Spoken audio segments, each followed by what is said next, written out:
fazer a radiografia, né? O raio-x, ele também se propaga através de ondas, e o raio gama, que a gente também, que hoje tem vários tipos de, além da radiografia, tem outros tipos de diagnóstico, meio de diagnóstico, esses mais modernos usam também o raio gama, ok? Que também ele é usado no tratamento de câncer para destruir as células cancerígenas, só que ele também destrói as células boas, ok? Então, esses são alguns elementos que se manifestam em forma de ondas. No caso da luz, ela não precisa de matéria para se propagar, ok? Ela se propaga pelo universo numa velocidade bem superior. Então, a velocidade da luz é muito superior à velocidade do som. Isso, professor, mas como é que nós podemos observar isso? Isso vocês observam todos os dias, não se dão conta ou não sabem tecnicamente o que acontece. Quando a gente está assistindo televisão e o repórter lá, vamos supor, do Jornal do Almoço, chama um repórter, o apresentador chama o repórter está ouvindo lá, está mostrando a imagem do repórter, mas ele leva um tempo para responder a pergunta. Esse tempo que ele levou é o tempo que levou para chegar a pergunta até ele, por causa que a velocidade do tempo. E por que ele estava olhando a imagem? Porque a imagem é luz.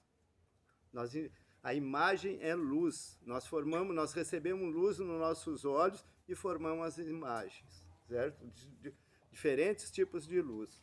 E é o que vai formar a imagem. Então a imagem está lá na televisão, a gente está vendo, e o repórter leva um tempão para responder a pergunta. Por quê? Porque o som vai ter que ir lá para ele, vai viajar até ele, e ele vai responder, vai viajar de volta até o apresentador.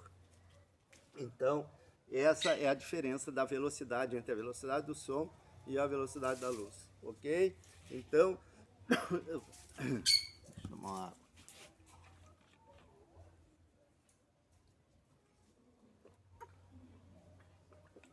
Pessoal, para encerrar, é muito assunto, é difícil. Eu peguei alguns pontos que eu acredito que pode cair na prova, de uma forma superficial, quando eu falei no primeiro vídeo, né? Eles não vão aprofundar porque não há condições de aprofundamento. Acho que vai vir muita interpretação de texto, né? Mas vocês têm que ter um certo conhecimento. Então, pega essas partes do assunto, vão lá no livro, dê uma olhadinha, para vocês tomarem conhecimento dessas partes, para, quando chegar na prova, já terem uma noção do que está sendo falado, ok? Não precisa decorar nem nada, nem vai dar tempo, porque a prova é quarta-feira e vocês vão ter que saber língua portuguesa, matemática, ciências, né? As diferentes matérias. Então, só para encerrar, eu quero lembrar o seguinte, que a prova do 9º ano também vai vir questões do 8º ano.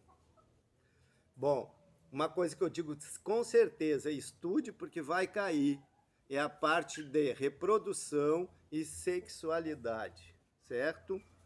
São duas coisas diferentes, viram? Então, deem uma olhada lá, métodos de anticoncepção, né? A diferença entre o método de anticoncepção e de prevenção de doenças. Tem alguns métodos que eles são só de prevenção, de anticoncepção, e não previnem doenças sexualmente transmissíveis, ok? Então, qual que seria o método ideal hoje, devido à AIDS e às outras doenças sexualmente transmissíveis? É o método que ele é anticoncepção e também preventivo em relação às doenças, né? Então, o que nós temos de mais perfeito hoje para ser usado é a chamada camisinha ainda, né? Não existe outro método melhor. A maioria dos outros são mais de anticoncepção do que de prevenção, ok?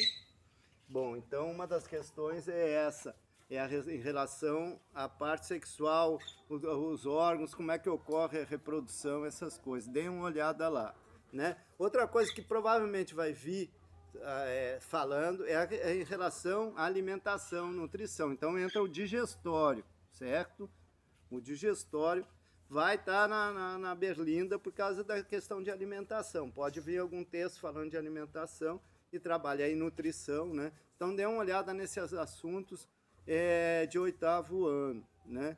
Que provavelmente vão vir na prova. E coração, não sei se vai vir alguma coisa, depois de excreção, que é rim e coisa também, não acredito que seja, né? Mas é isso. Né? Em relação à digestão, a digestão acontece aonde? Ela começa na boca, passa pelo estômago e pelo intestino, que ela é onde ela é concluída. A maior parte da digestão, maioria dos alimentos, a digestão se conclui no intestino. Apenas as proteínas são digeridas no estômago, onde tem os ácidos e as pepsinas, que são enzimas que destroem as proteínas. A água, ela é absorvida, um detalhe importante, a água ela é absorvida no início, ou seja, no estômago, e depois lá no final do intestino, próximo já ao reto e ânus. Por que isso?